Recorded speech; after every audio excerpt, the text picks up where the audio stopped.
Olá, inscritos, como é que vocês estão? Estamos começando aqui mais um podcast aqui no nosso canal, no canal Miqueias Alves, dando seguimento aqui também à nossa série de podcasts falando sobre os 7 pecados capitais e hoje para falar sobre a gula, Eu estou desconfiado que você nunca ouviu uma pregação sobre esse assunto. Nunca ouvi. Talvez uma repreensão da sua mãe quando você comeu alguma coisa a mais lá. Ela falou assim: ei, rapaz, olha a gula. Mas uma pregação, uma exposição dentro desse texto das escrituras, eu falo por mim. Eu tenho 26 anos, eu nunca ouvi ninguém falar sobre esse tema. Eu chamei o nosso irmão Roger. Eu vou contar uns negócios pra vocês depois. Um manto aí que eu tô sabendo. Sobre esse assunto vai ser bem interessante. Mas antes de qualquer coisa eu quero que você se inscreva aqui no nosso canal, deixa aí o joinha de vocês. E se você não acompanhou os temas anteriores, nós já falamos sobre o orgulho, já falamos sobre a avareza, sobre a inveja, e agora estamos falando sobre a gula. Então pega lá a playlist que está aí no canal e dá uma maratonada aí nesses vídeos que serão sem dúvida muito relevantes para vocês. Então aproveite também e compartilhe esse conteúdo com o maior número de pessoas possíveis. Mas vamos rodar a nossa vinheta e nós voltamos já já.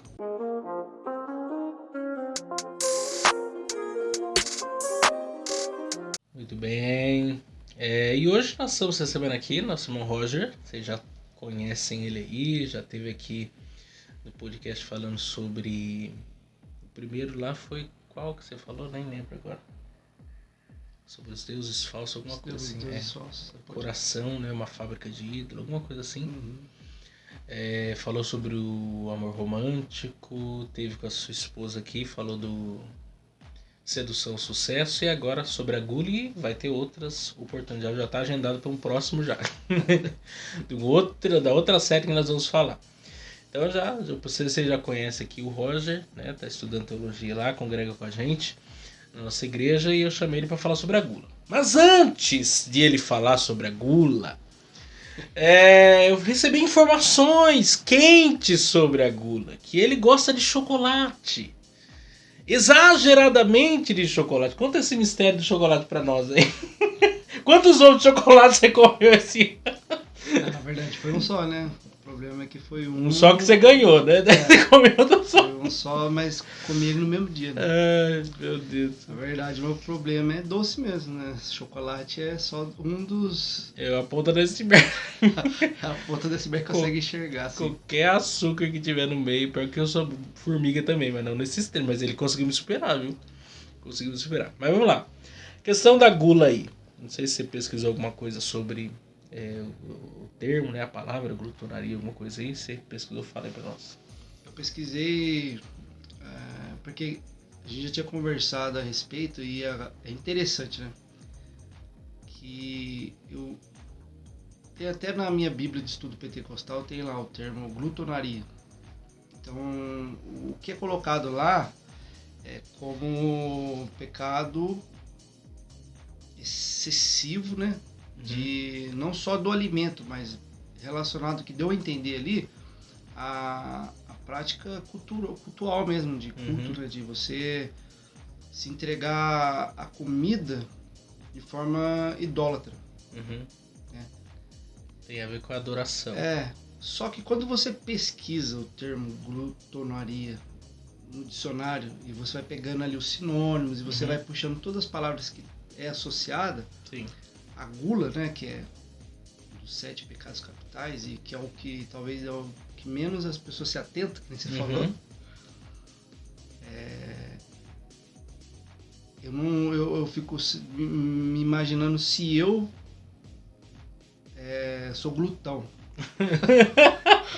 Isso é aquele magrinho. A gente acha que glutão é só os gordinhos. Vamos com calma aí, que você vai ser magrinho aí, pode ser glutão. Mas na verdade é que assim, que a gente vê,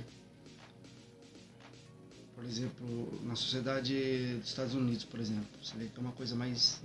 que é uma coisa que a mídia solta muito isso, que eles têm um hábito alimentar totalmente regular. Péssimos na alimentação. Outras pessoas... Os caras comem McDonald's no almoço. Fast food.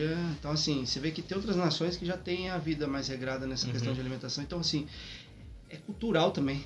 Sim. A alimentação é cultural, é muito cultural. Porque, assim, é prazeroso. Então, quando você deixa esse prazer tomar conta de você desenfreadamente, é onde entra o pecado, né? Da gula, no caso. É porque, assim, a gula, ela tá muito atrelada. Tem até um texto, né? Eu acho que é Esther, que fala comamos e bebamos que amanhã morreremos. Isaías. É Isaías? Sim. Mas tem uma ideia lá de Esther também sobre isso, por causa da festa, né? Que na verdade as festas daqueles dias, até mesmo a festa de casamento do judeu é 7 dias, né? Era um negócio bem exagerado já também. Tem até um texto que eu ouvi, deixa eu ver se eu lembro aqui, Deuteronômio. Eu achei bem extremo o negócio aqui, mas só pra você ter uma ideia da gravidade do negócio da gula. Deuteronômio 21.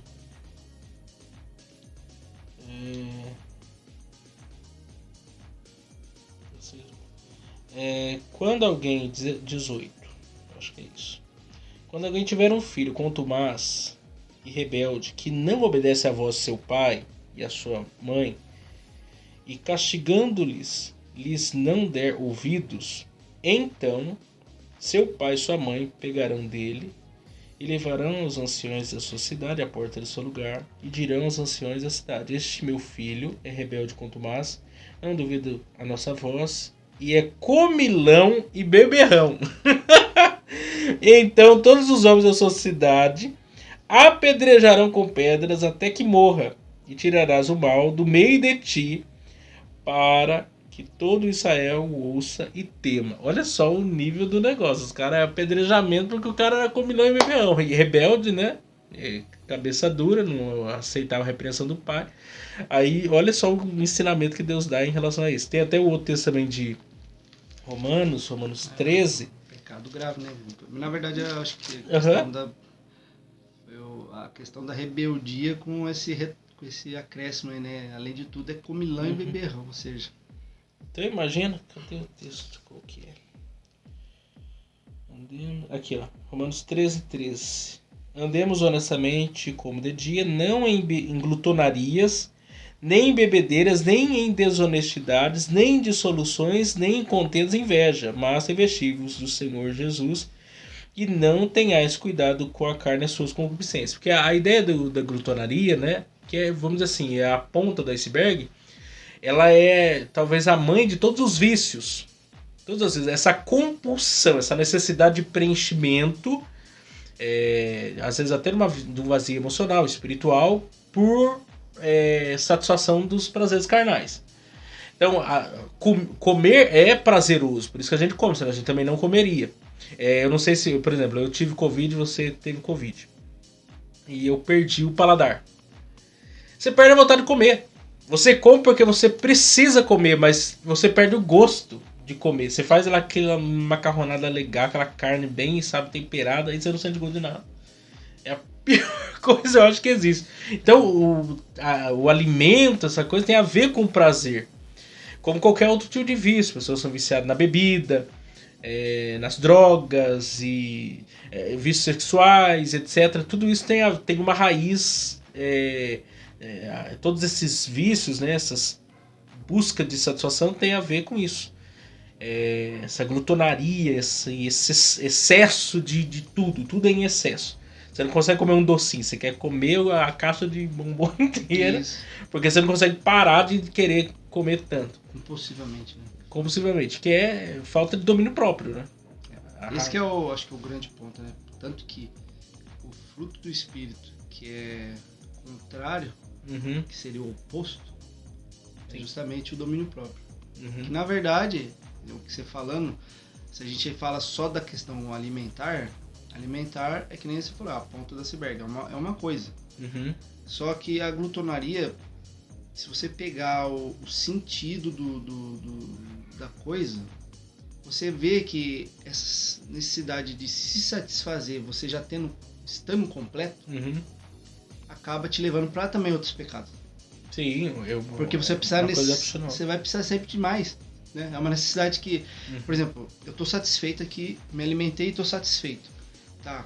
Aí você me apresenta aqui um rocambole de leite condensado, de doce de leite. Eu não tenho fome. Já tá saciado. Porém, se você deixar... Você tá entendendo? Involuntariamente você pega uma colherzinha ali, ó, e vai. Aí quando você vê a gente conversando aqui, ele vai acabar. Aí que eu falo pra você, entendeu? É essas questões. E às vezes e é um negócio tão assim meio complicado, porque existem os dois extremos da coisa, né? Porque a gula não é apenas só comer compulsivamente. Mas não comer, deixar de comer também tem a origem da gula. Por exemplo, a pessoa que já fez 10 vezes entrou numa dieta. Certeza que ela tem esse pecado da gula. Porque, por exemplo, a anorexia, a bulimia, esse cuidado excessivo com o corpo, da pessoa se privar de comer, também é um pecado de gula. Porque você não entendeu o porquê de você ter que comer e comer controladamente. Aí você começa a deixar de comer porque tem uma necessidade que gera outro pecado, né? A vaidade, o orgulho, a soberba, um monte de coisa. Uma necessidade, um ego muito inflado sobre a aparência, o cuidado com o corpo e tal. E a pessoa se deixa levar também por isso. E, inclusive, pessoas morrem por causa desse fato. Morrem por exagero e morrem por escassez. E o problema é o mesmo. O problema é falta de domínio próprio no quesito da comida. Aí, beleza. Mas quando eu vejo no texto bíblico, até nas festas, né? Os gregos, por exemplo, tinham um deus Dionísio, né? Tem a ver com Baco também. Tudo tem a ver com aquelas festas, né? As pessoas entravam nas festas, inclusive tinha um lugar de vomitório. Porque ela entrava lá na festa e come, e orgias sexuais e tudo quanto é coisa. Inclusive a ideia lá do texto lá do povo no deserto, né? Do bezerro de ouro e tal. A essência do contexto lá é uma festa parecida com a dos gregos, é um bacanal. Essa compulsividade. E esse povo que 40 dias antes, né, havia feito uma aliança com Deus. E de repente começou a cultuar ali, virou um negócio assim, uma profanação. E a gente nessa cultura, nesses dias, a gente vê coisas semelhantes. As pessoas vão pra balada, uma rave, e passa final de semana. Sem parar. Droga ali, bebida, e tudo que é coisa ali, a pessoa foge da realidade até. É questão da bebedeira mesmo, né? A gente vê as pessoas aí nas ruas caídas aí, de tanto que bebeu aí, vomitando. A glutonaria também. Então assim, não é só alimento, né? É uma coisa prazerosa comer, lógico, vamos falar da comida, né? Mas acaba que, se for ver, tem outras coisas que tornam prazerosas também, que a gente acaba exagerando, que também acho que puxa pra essa questão do pecado, né? Porque se fosse assim, as pessoas vão entender que comer é pecado, né? E não é. Na verdade, a gente tem que ter disciplina. O reino de Deus, na verdade, que nem o texto que você leu de Deuteronômio, é uma disciplina. Tem um motivo porque Deus Moisés colocou para apedrejar, na verdade, né? A gente fala Deus, mas Moisés colocou para a pessoa ser apedrejada, é para tirar o mal do meio do povo. A ideia de santidade é essa também, né? Povo separado, povo santo, povo diferente, padrão acima dos padrões do mundo. Então, assim, o mundo olha para as pessoas que seguem certas disciplinas, não só tem religiões que são muito mais disciplinadas que a cristã, no caso, em termos de alimento, em termos de fé mesmo, né? De seguir ali os ritos, os ensinamentos, bem mais rigorosos que os cristãos até. E que a gente vê o quê? Que o excesso em tudo é ruim. Os fariseus, eles pecavam porque eles tinham excesso de espiritualidade, só que não de espiritualidade, de religiosidade. Religiosidade.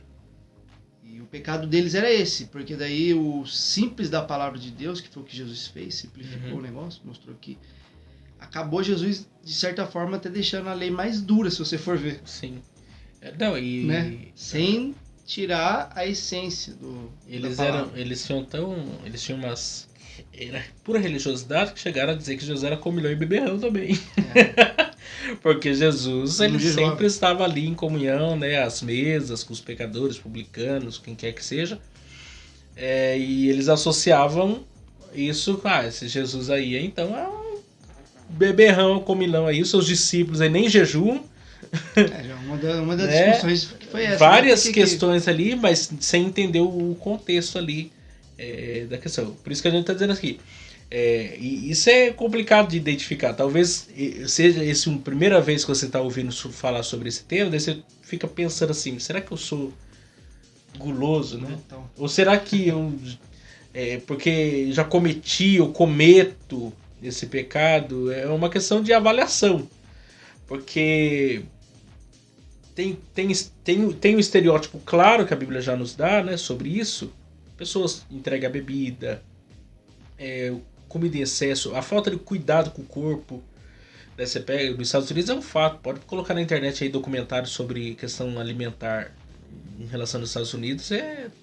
Pessoas com obesidade mórbida, uns negócios assim. Pessoa que mais de 100 e tantos quilos não consegue sair da cama. Ela fica ali.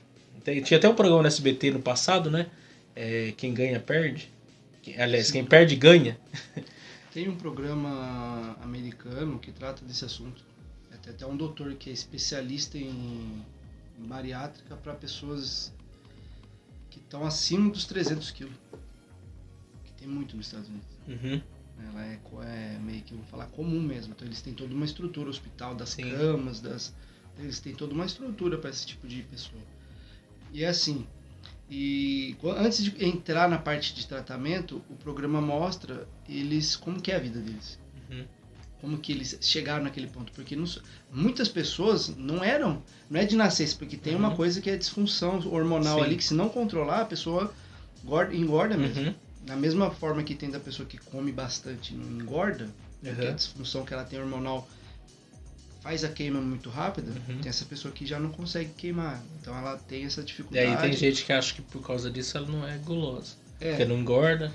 Então assim, mas você vê que tem pessoas que eram normais e que de 70 quilos uma mulher, 60, 70 quilos foram para 300 quilos.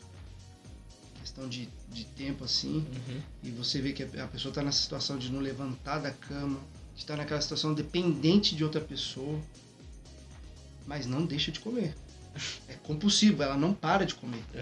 Então eu vi programas da pessoa, o médico, quando ele avalia ela, ele estipula uma meta para ela. Você tem que voltar aqui daqui um mês com menos 40 quilos, por exemplo. Você tem que perder 40 quilos. Aí ele passa a dieta para ela. Não, e uma pessoa dessa, ela consegue ficar 1 ano sem comer nada. Com a gordura que ela tem no corpo. Porque quando você para de comer, quando a gente se alimenta, a gente está fazendo alimento externo, né? Mas quando você deixa de comer, o seu próprio corpo ele tem reservas. Então ele começa a fazer o alimento interno. Começa a queimar gordura. Exatamente. Então a pessoa não morre, né? Por isso que a gente jejua e não vai morrer porque você não comeu uma refeição. E no caso desse povo, eu não cheguei a ver certinho, mas tem um cara que entrou pro Guinness Book lá, de mais de 1 ano sem comer nada. Porque daí a pessoa começa, o corpo, com as reservas que tem ali, a pessoa vai perdendo peso naturalmente. Só ingerindo água para o rio não parar, né? Mas o corpo mesmo, a pessoa fica ali. Porque já tá tanto, imagina, 300 quilos. A pessoa, meu Deus, é muita coisa, gente. Se a pessoa tem o ideal para ter 60 quilos, um exemplo, soma isso. Ela tem vários dela ali dentro dela mesmo, né? Naquela conta que a gente fazia do IMC, né? Na escola para saber de acordo com a altura para chegar no peso certo, que eu não lembro como faz a conta. Mas pessoas que chegar num nível desse, aí é onde a gente percebe que a questão da gula está muito atrelada também com o emocional. Sim. Porque, por exemplo, tem gente que é ansiosa e ela mata a ansiedade dela comendo. Às vezes o vício é o doce, aí vai no doce. O outro vício é o salgado, vai no salgado. O outro é o vício qualquer coisa. Manda pra dentro. Ansiedade, a pessoa come muito. Aí existe outro lado também da coisa. A pessoa ansiosa, ela não consegue comer. Tem isso também, né? Tem gente que é ansiosa e não consegue comer. Quer dizer, às vezes tem toda uma debilidade emocional da coisa. Existe uma debilidade emocional da coisa. Aí a pessoa, aquilo vai gerando problemas. Ou como você falou, às vezes a pessoa passou por um processo de uma ruptura, aquilo deixou uma lacuna não curada, e aí ela se entregou a um determinado vício. Alguns é bebida, outros é comida e assim por diante. Mas é aí onde você vê, assim, porque a base é o pecado. Nós estamos falando de pecado. E essas coisas tornam-se pecado por causa disso. Porque tudo em excesso, seja positivamente ou negativamente, pode ser pecado. Você pode fazer uma coisa que é nobre no estereótipo, não só dizer, eles poderiam dizer que eles estavam sendo certos. Mas a verdade é que eles transformaram aquilo que era talvez certo em errado. Por causa de um excesso, de um rigor excessivo sobre determinada coisa. A mesma coisa é a questão da alimentação, cuidado com a alimentação. Agora deixa eu fazer uma pergunta polêmica. Que tem a ver com isso aí também. Porque nós cremos assim, né? O corpo, ele é templo do Espírito Santo. Se uma pessoa não cuida do corpo, e aí? Pecado ou não é pecado? Com certeza, né? Porque é o que nós estamos falando aqui. A alimentação pro corpo é primordial, daí não tem nem discussão. O ser humano, ele necessita de nutrientes. Porém, né, a disciplina é que vai fazer tirando a questão que a gente falou aqui de hormonal, de saúde, que tem gente que nasce com algum déficit que aí vai depender de remédio, aí, sabe? Mas a questão, quando a pessoa tem todas as condições de se manter saudável e não se mantém, ela acaba adquirindo uma doença. Isso é, né? As doenças. Não adianta.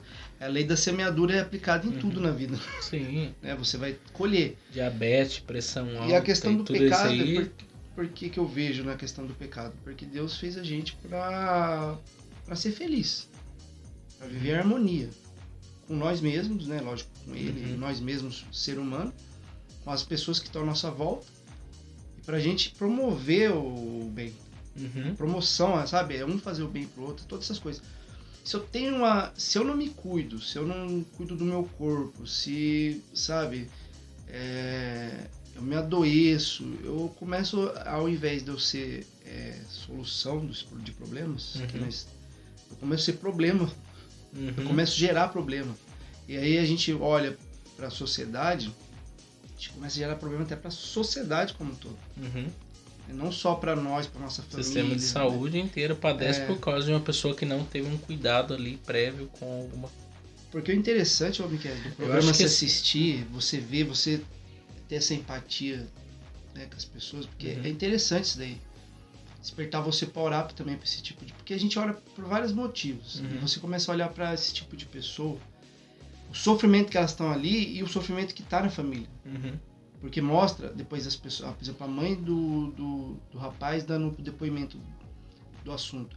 Ela não consegue falar sem chorar. Porque a vida dela tá ali, o filho dela não anda, depende dela. Não consegue fazer nada. Ela não vive, a vida dela é ele. E o medo também dele morrer a qualquer momento. Porque é uma coisa que é iminente, o médico fala, se você não se cuidar, eu não acho que você chega até o final do ano. É assim. Você tá entendendo? E então, por assim, causa de uma questão que poderia ter controle. Mas é aí que vira o problema, porque se tornou vício. Aí, quando se torna o vício, foge da pessoa já. O domínio próprio já não... Ela já não tinha domínio próprio. Às vezes, conscientemente, ela quer sair daquela situação, mas por causa do vício... O organismo não... Porque a verdade é assim, quando a pessoa começa... O vício é um hábito ruim. Porque o ser humano é um ser de hábitos. O nosso cérebro trabalha bem com os hábitos. Se você acorda num determinado horário, todos os dias, depois fica mais fácil você acordar naquele horário, porque o seu cérebro já fez um caminho e ele já sabe que aquele caminho facilita. A mesma coisa pro vício. E tem a ver com a recompensa, né? Vício, tudo tem a ver com uma recompensa. Então a alimentação tem o prazer a recompensa pelo prazer de comer mesmo. Né? A bebida, embora eu nunca bebi, não sei nem o gosto de bebida alcoólica. O cigarro também, que o pessoal não sei nem o gosto, não sei o que é isso. Mas existe algum tipo de recompensa. Então a pessoa ela começa, às vezes, de forma inofensiva. Não, isso aqui não vai fazer tanto mal pra mim. Mas quando a coisa tornou-se um vício, ela começa a pensar conscientemente sobre isso, refletir sobre o que aquilo está causando mal, porque tudo, como você falou, semeia e você colhe. Aí já não tem como mais fazer esse caminho. Não é tão fácil negar, não é tão fácil fazer o caminho de volta, porque já virou um vício. E a verdade é essa, você não vai conseguir sair de um vício se você não confessar. Primeiro, você admitir que você tem um problema e correr atrás de pessoas que te ajudem, porque você não vai, é impossível. É impossível você vencer um vício se você não tiver pessoas para te ajudar. Da alimentação é a mesma coisa. Você tem a sua esposa no caso. Você tem que admitir, olha, eu tenho um problema aqui, não compra chocolate nessa casa. E se compra um só e só me dá. Não fala onde você... Se você comprar, esconde e não fala pra mim onde você põe. Porque senão você vai lá e você vai comprar. Porque tem pessoas que assim, ela tem uma compulsão que você não pode nem falar que você comprou. Se você comprou uma caixa, ela vai comer naquele dia ali, acabou. Ela vai caçar a casa inteira. O Roger nem sabe do que é isso, não. A Kelly vai até comentar. Vai contar os seus pontos lá pro povo. Porque é normal, faz parte. Mas agora vamos olhar para um outro aspecto. Que é continuando nessa questão do templo do Espírito Santo. Porque existe também hoje um cuidado excessivo com o corpo, com a aparência. Um cuidado excessivo com a beleza, que é um capital, né? A beleza é um capital. Na internet você liga lá, você abre o Instagram, tanta gente fazendo exercício, tudo é exercício, é shake de não sei o que, é tanta coisa, você passa até mal, o cara acorda 4 horas da manhã já tá fazendo exercício. É a Graciele Barbosa, gente, não é possível, sabe, é uma comida regrada, só que eu vejo que alguns é por saúde, mas alguns não é por saúde, é por pura vaidade. E isso também é pecado, por mais que você esteja fazendo a coisa certa. E aí? Porque daí você tá de alguma forma idolatrando o seu corpo, né? Você sai daquilo, é o excesso. Existe o fisiculturismo, que é um culto. Querendo ou não, é um culto. Tudo é excesso, não adianta. O ser humano tem um problema muito sério com o egoísmo, né? O ego. Né? O ego é terrível, o ego. Então assim, tudo a gente busca se satisfazer de alguma forma. Né? E quando a gente passa dos limites é onde a gente deixa. Quando a gente deixa de cuidar do corpo, a gente esquece que a gente é templo do Espírito Santo, né? Então, a alimentação é o básico, né? Quando a gente fala de corpo. A parte externa, aí é a parte, vamos colocar assim, de adornação do templo, né? Porque o templo não fica exposto. Então, mas que maneira que você se adorna, né? Que se adorna esse seu corpo, né? Esse templo. Para Deus, realmente, porque tem tudo isso, né? E esse cuidado tem que ser dos dois lados, né? De você também não exagerar no sentido de vigiar no sentido da sensualidade, né? De não ir para esse lado também. Sim. E também não exagerar no sentido de que se você tem um parceiro ou quer ter um parceiro, não relaxa também, porque tem esse lado. Sim. É o meio termo, é o Precisa equilíbrio. Do equilíbrio. Sempre. E com Deus não adianta. E com Nem Deus pode ser desleixado ao ponto de chegar numa obesidade mórbida, nem pode chegar num nível da pessoa se auto-idolatrar, se cultuar ali com aquela situação. O caminho é difícil para isso que eu vejo, né? Que é estreito nesse sentido, né? De você buscar esse equilíbrio, né? Pedir direção de Deus para você estar equilibrando tudo que eu falo. Tem até os espartanos eram aqueles que cuidavam do corpo, né? Excessivamente e tal. Os atenienses jamais era questão da mente, do intelecto, né? E até tem um texto na Bíblia que as pessoas, eu penso que interpretam erradamente, né? Que Paulo fala sobre o exercício físico para pouco proveito. Mas existe um contexto ali que ele está querendo dizer, né? Porque daí alguém vai usar esse termo, mas o apóstolo Paulo disse que o exercício físico para pouco proveito. Mas a verdade tem um contexto ali. Porque a gente tem que... faz parte. Nós somos, né? Seja tricotômico ou dicotômico, né? É corpo, alma e espírito, ou corpo e alma. Até eu vi ontem, estava ouvindo uma pregação ontem, e disse, nós não somos um corpo que tem uma alma, nós somos uma alma que tem um corpo. Porque a alma, ela sobrevive sem o corpo, né?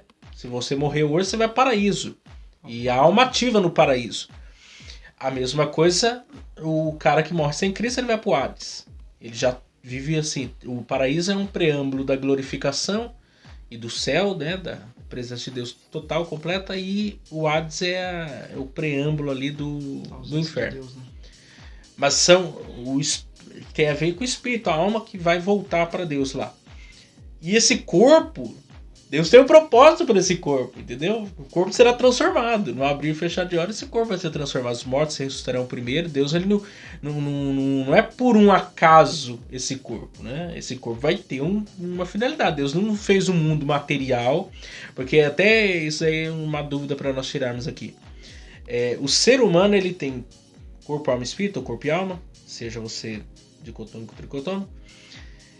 Os anjos, eles têm espírito, né, alma, mas não tem corpo. E os animais têm corpo, mas não tem alma. Tá entendendo? E coisas inanimadas não tem uma coisa nem outra. Mas os animais, alguém pergunta assim, o meu cachorrinho vai pro céu? Entendeu? Ele é matéria, porém ele não tem espírito, ele tem alma. Ele não tem vida depois disso aí. Ele morreu pra ele, acabou, porque ele é só matéria. Os anjos, por exemplo, por que existe possessão demoníaca? Nem esse assunto, mas é só pra gente tirar essa dúvida aqui, que eu lembrei agora. Possessão demoníaca existe por causa do quê? Porque eles são um espírito que não tem corpo. Então ele domina o corpo, de forma ilegal, né? Porque para ele se manifestar nesse mundo material, ele tem que agir de alguma maneira. Nós, embora o ser humano com corpo, alma e espírito, ele tenha... Nós nos relacionamos com Deus, que é totalmente espírito, né? Deus não tem corpo.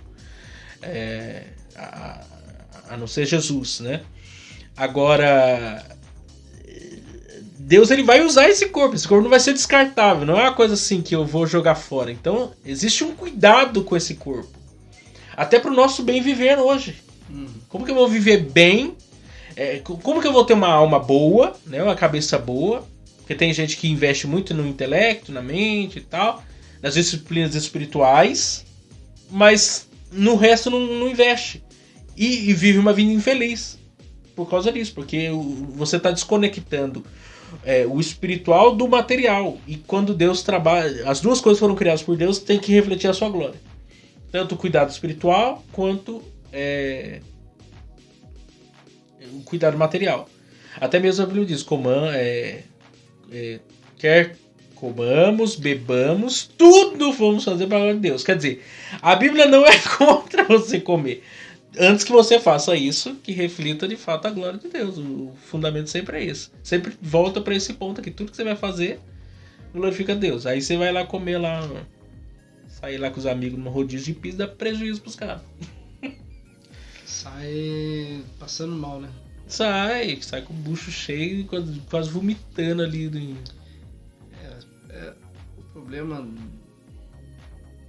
de buscar assim a vida com Deus, né, e a harmonia também com o mundo que a gente vive, os exageros sempre, né? Tanto na interpretação bíblica, que tem pessoas que interpretam exageradamente, cometem excesso. E também do desleixo, né? Porque o desleixo também não é de Deus, né? Deus não se agrada. Tanto que você vê na Bíblia sempre é apresentado duas coisas, né? Só duas portas, dois caminhos, ou é quente ou é frio. O meio termo Deus não... A única vez que eu vejo, acho que Deus citando meio termo ali, que também ele já mostrou que ele abomina, que é o morno. Sim, ele não gosta do morno. Então, pra você ver que a gente tem que buscar esse equilíbrio, né? A alimentação, ela tem uma função e a gente tem que fazer essa função ser completa. Daí eu acho que a gente está realmente refletindo a glória de Deus. Se alimentar corretamente, lógico, tem as festas, as coisas que a gente participa, mas tudo dentro dos limites. Hoje em dia, todas as festas pagãs, você vê, envolve alimento. E sem excesso não. Em excesso e sem limites, na verdade. Tudo sem limite. E Deus já, com o povo dele, por exemplo, que o povo de Israel foi o modelo princípio, assim, né, principal, você vê que Deus colocou limites em muitas coisas, porque não inclusive porque de proibição de certos alimentos. Não porque Deus para cuidar do corpo do povo. Tem um motivo de Deus ter proibido naquela época comer carne de porco. Sim. Entendeu? Tem um motivo de Deus ter impedido certas pessoas de beber, por exemplo, vinho. Né? Então tem um contexto, né, das coisas. Porque eu acredito assim, que eu vejo, por exemplo, quando tem uma regra diferenciada para o sacerdote, para o povo, é porque o povo servia a Deus diretamente. O sacerdote servia a Deus diretamente. Então ele precisava estar mais vigilante, mais... É engraçado até isso, você tocou o Eli, ele morreu de gordo, de gordura. Ele morreu porque ele disse que ele caiu da cadeira, ele era muito gordo. A Bíblia deixa isso claro. Caiu da cadeira, quebrou a cabeça. Foi a morte mais sem graça da Bíblia, foi essa morte aí. O cara caiu da cadeira, quebrou o pescoço, gente. Imagina o quanto que ele pesava. Você tem a ideia de como que é. Os filhos tinham acabado de morrer. Um dos filhos, né? Eu não lembro agora se foi os dois. Foi os dois. Foi os dois, né? Havia morrido, ele recebeu a notícia e morreu. Quebrou a cabeça e morreu. E tudo dentro do contexto ali. Porque na verdade os sacerdotes, eles tinham que comer do sacrifício também, né? Eles ofereciam, mas eles tinham que comer também. Mas isso não quer dizer que não tinha que ter um cuidado com o corpo em relação a isso, né? Porque tudo é exagero, vai gerar problema. Até você tocou na questão de alimentação. Eu posso discordar de algumas coisas, mas talvez seja hoje o segmento que tem mais livros nesse campo, que é os adventistas. Eu não conheço outro grupo de evangélicos. Os metodistas, John Wesley, ele tinha, né, um cuidado muito grande com o corpo, até por causa da questão do método, né? Tudo tinha um método para tudo. Ele escreveu um livro sobre isso também, mas os adventistas eles ganham de lavada sobre literatura sobre esse assunto. Embora eles tenham, né, interpretações que nós não concordamos sobre determinados assuntos. Porém, eles buscam ter um cuidado. Inclusive, morrem muito velhos. Né? Passam de 100 anos e você olha pros caras, parece que eles são novos ainda, porque parece que não envelhece.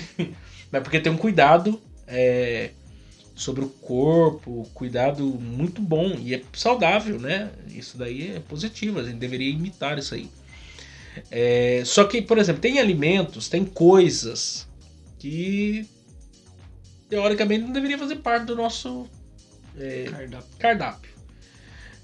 Vamos lá, a bebida. A Bíblia não proíbe a bebida, mas a Bíblia proíbe o excesso. Né? E o vinho, né? Hoje existem vários tipos de bebida, né? Mas a Bíblia diz, não vos embriagueis com vinho. Se a Bíblia está dizendo não vos embriagueis com vinho, ela pressupõe que você bebe vinho. Ela está proibindo isso, né? Mas ela está proibindo o excesso, chegar ao ponto da pessoa perder a noção, né? Perder o fio da meada ali. Que existem até textos que a Bíblia trata fervorosamente contra isso. E tem gente que agora existe a beber socialmente, né? O cara vai lá no happy hour lá, na empresa lá, e não, toma cerveja aqui, meu amigo, não tem problema não tem nada a ver. Só que são portas que você tá abrindo, que você pode evitar. E qual o problema? Você pode até sair, não sei, dependendo da situação, você pode até sair lá com seus amigos, alguém, ir no aniversário de alguém que não seja cristão, num casamento, mas isso não significa que você tem que se comportar igual aquelas pessoas. Eu duvido que numa festa dessa não vai ter um refrigerante lá. Vai ter. Que vai ter gente que não vai beber isso aí. Fala assim, não, coloca aqui uma coca aqui pra nós, um Guaraná Antártica, qualquer coisa. Porque é melhor, porque às vezes, ainda mais num contexto de ímpios, né? É o sal fazendo a diferença. Perdeu o sabor, né? Agora, se você perder o sabor, tá num lugar e você é pior do que os ímpios... Porque às vezes as pessoas estão bebendo ali e as pessoas não estão nem bebendo, mas o comportamento dela é pior do que o ímpio. Então, assim, tem muitas coisas que as pessoas querem ser religiosas nesse sentido, né? Eu não bebo, eu não isso, eu não aquilo.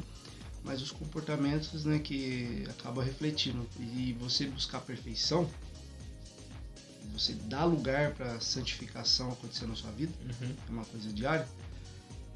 É uma luta diária, você vai aprendendo coisas novas, você vai tendo percepções novas, porque a gente até comentou lá na sala da escola dominical que há textos que as pessoas pegam fora de contexto e ao invés delas pregarem para formar um caráter de santidade nas pessoas, elas entendem que as pessoas recebem diferente. Tem percepções diferentes, interpretam diferente. Até o que você está falando, escrevendo, desenhando, as pessoas mesmo assim interpretam diferente. Sim. Então, se você dá uma brecha no ensinamento, você abre uma porta para a pessoa fragilizar naquela área da vida. E a gente tem que ser exemplo. Sim. E a questão da santidade, ela não é uma coisa inegociável. Eu penso que como cristão é inegociável. A gente não pode dar brechas, abrir portas para a gente conviver com o pecado, né? O pecado, o cristão, se ele reconhecer um pecado, porque o que João quis dizer, no meu entendimento, que quem fala que não tem pecado se faz mentiroso, é porque a gente, às vezes, está cometendo coisas inconscientemente. Inconsciente, né? Sim. Que nem... A gente está falando de glutonaria. Pode ser que eu exagere em algum momento na comida e eu pequei. E até fez. Você me convida para ir na sua casa. E aí eu vou lá, faço uma serra assim. É feio. Então, mas e tem pessoas que fazem isso sem nenhuma. Então, esse que é o ponto. Mas isso é um comportamento errado. Sim, esse que é o ponto. Então, assim, a gente sabe que a gente... Mas, assim, outra questão é você... Que nem a gente está falando aqui da glutonaria, você em casa refletir, nossa, pior que é mesmo, né? E você partir daí se disciplinar. Pedir, lógico, fruto do domínio próprio, porque é o que vai ajudar a gente a se disciplinar em tudo na vida. Buscar esse fruto, o Espírito Santo produzir ele na gente, e a gente buscar eliminar isso da nossa vida, não conviver mais com ele. Então eu fico, hoje eu tenho essa percepção das coisas de aplicar desse jeito a palavra de Deus, sabe? Não sei se eu estou até correto na aplicação que eu fiz aqui do texto de João, mas é o meu entendimento hoje. E assim, as pessoas que não têm entendimento, elas entendem o quê? Nesse texto, no caso.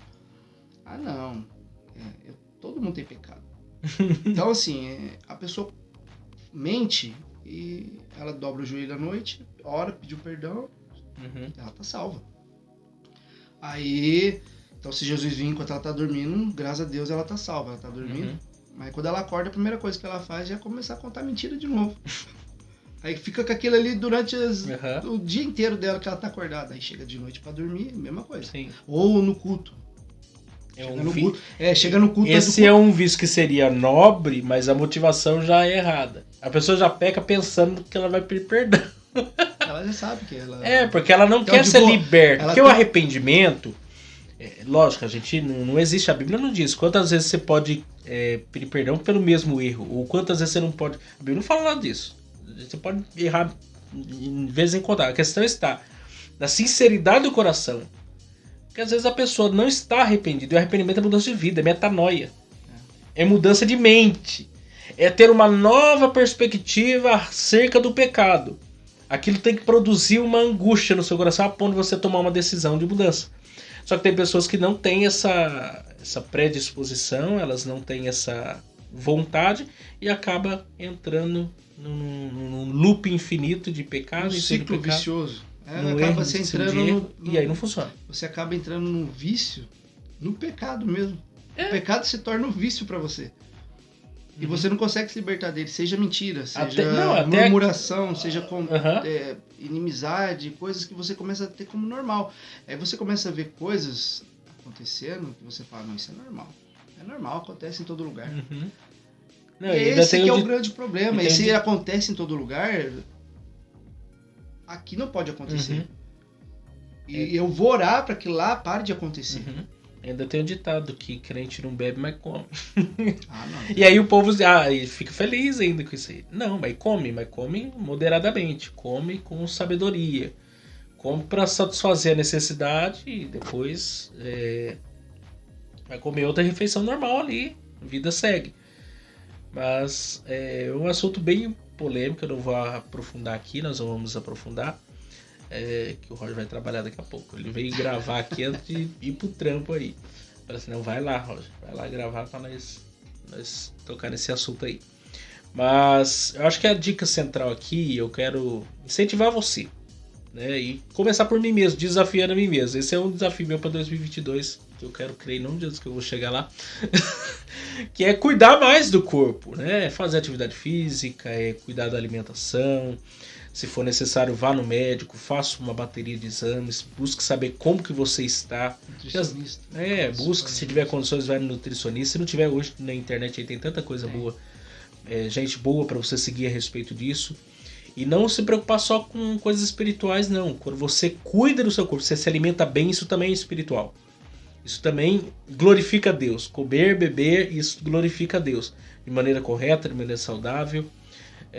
Pra gente ser uma melhor pessoa, um melhor ser humano que glorifica realmente a Deus em tudo isso aí. Quer falar alguma coisa mais, Roger? Não, é só eu queria deixar um versículo bíblico, né, que na verdade os que querem viver uma vida piedosa em Cristo Jesus sofrerão perseguições, né? Acho que quando você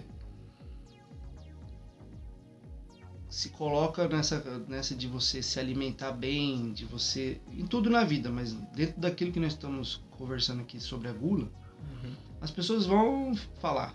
Eu não estou falando, né, tô pensando, digo, no serviço mesmo, por exemplo, os dias que eu não como um determinado alimento ali, de doce ou refrigerante, as pessoas questionam, brincam, fazem piadas. Então, assim, tudo na vida... Você pega, se você for aplicar realmente a palavra de Deus em tudo na vida, ela se aplica. Sim. Né? E a gente, a questão do domínio próprio, a gente não ceder às paixões, aos desejos. Então, se a gente se alimentar de 3 em 3 horas, uma quantidade certa, equilibrada ali, o carboidrato com a proteína, com as vitaminas que seriam os vegetais e tal, a gente vai viver muito bem. Eliminar aquilo que não tem açúcar. Daniel, ele fez uma dieta, se você for ver pelos manjares do rei, a dieta que ele fez de só beber água e legumes, e a aparência dele era melhor que a dos que se alimentavam com tudo que o rei oferecia. Mas por quê? O alimento é um alimento correto. O alimento correto que o corpo precisa. Cuidado correto. Até a questão aqui, nós não tocamos muito nesse assunto, mas o jejum, que é uma disciplina espiritual, é espiritual e física ao mesmo tempo. Porque tanto a ideia de você alimentar do verdadeiro pão, que é o pão do céu, que o pão da terra é o pão símbolo. O verdadeiro pão é o pão do céu. E nem só de pão viverá o homem, mas de toda a palavra que procede da boca de Deus. Jejum é isso, é fome de Deus. Mas ao mesmo tempo ele faz bem pro corpo físico, matéria. Quando você se desintoxica das coisas da terra. Você vê como que é possível. Por exemplo, se você tem um vício aqui, fica um desafio. Isso aqui é real que eu tô falando. Se você tem um vício de chocolate, por exemplo, faça um jejum de chocolate. Pega 30 dias aí sem colocar um chocolate na boca pra você ver. Quando você voltar a comer, você vai voltar a comer chocolate, mas você não vai voltar a comer como antes. Porque o corpo se desintoxicou daquilo ali. Mesma coisa o açúcar. Eu, por exemplo, hoje o açúcar refinado eu praticamente eliminei totalmente. De vez em quando que eu tomo um cafezinho preto, eu coloco açúcar, eu não consigo tomar sem o açúcar. Mas eliminei praticamente, mas já tem quase um ano. A primeira semana, filho, você vai ficar com os olhos estalados assim, porque você vai tirar isso e o corpo seu vai querer o açúcar. Hoje eu tomo adoçante, ou tomo sem adoçante nem nada, e não faz falta. Eu fiz 2 semanas. Eu tirei o café que eu tava tomando muito, porque eu estudo de manhã, né? Faço as minhas faculdades no período da manhã. Sim. Então, ler muito, você precisa de atenção. O café é meio que estimulante, né? Ele é estimulante, ele ajuda. Então, eu tava tomando café, muito. Café e o doce. Então, eu cortei o doce e o café. Eu tive dor de cabeça e eu senti, sabe, muito forte vontade, não do café tanto. O café, eu acredito que o café interferiu na questão da dor de cabeça. Mas na questão do doce é terrível. Pra quem tem o vício do doce... Porque uma coisa é em casa, eu não comprar, não tem. Uma coisa é eu chegar no serviço pra jantar e eu ver aquela prateleira cheia na minha frente, olhando pra mim. Aí é que o negócio fica estranho. Aí você passa orando, Senhor, me livrai do mal. Não, mas é aquilo que eu falei pra você. Aí você tá ali com o seu colega ali, aí ele fala, aí Jacques, pega. Aí Jacques, olha que beleza. Não vai pegar mesmo? Paçoquinha ali. Aí vai lá, enche o copão de refrigerante, aí você nem água toma, né? Não, porque tem gente que a Coca-Cola refrigerante é a água. Porque o rim da pessoa não tem mais. Porque o médico orienta que com a alimentação você não é viável você tomar água junto. Sim. Atrapalha ali a digestão. Tem uma série de coisas lá médicas, né? Então eu falei, não, vou fazer tudo certinho, que o médico já me orientou e vamos ver. Aí 2 semanas. E é assim, aguentando os outros brincando com você. Acho que o pior é isso. E você está exposto ao lugar de tentação. E a vontade, né? E a vontade, porque vontade dá. Aquele programa que tinha no SBT, não sei se vocês achar alguma coisa na internet, mas quem ganha perde. Eles faziam essa pressão psicológica no cara. O cara tava lá regrado ali na dieta. Aí no dia da prova de fogo colocava tudo que a pessoa gostava na mesa, assim. De doce, de salgado, de tudo. Manjar mesmo do rei, assim. E tinha gente que cedia, porque não consegue... E aí é um conselho. Para você mudar um hábito, você tem que eliminar os hábitos ruins. Porque o difícil não é criar um hábito. O difícil é você se livrar de um hábito ruim. Você se desfazer de um hábito ruim. Aí essa é a luta. Mas está encerrado aqui, gente. Senão o Roger vai trabalhar hoje, não. Mas eu vou orar pra você não comer doce hoje lá. Você não deixa, Senhor. Não deixa. Mas, gente, se inscreve aqui no nosso canal. Deixa aí o joinha de vocês. Nosso canal aqui tá avançando. Sempre com conteúdo diferenciado aqui. Um bate-papo sempre descontraído. E em cima dos princípios da palavra de Deus. E com certeza isso também reflete na nossa vida. Para nós avançarmos, nos tornarmos cada dia a imagem de nosso Senhor Jesus Cristo. Então, se inscreva aqui no nosso canal, indique o nosso canal para alguém, para algum amigo aí que você tem, que nós vamos produzir muito mais coisas relevantes aqui para a glória de Deus. E se você também não é inscrito no canal Palavra Viva, o link está aqui na descrição. Você pode se inscrever lá, baixar também o aplicativo da nossa rádio Web Palavra Viva. Nós temos nosso programa ao meio-dia e às 21 horas, que tem sido bênção de Deus. Você pode também acompanhar nós por lá. Mas Deus abençoe vocês, está encerrado. E até semana que vem, dando aí seguimento à nossa série sobre os 7 pecados capitais.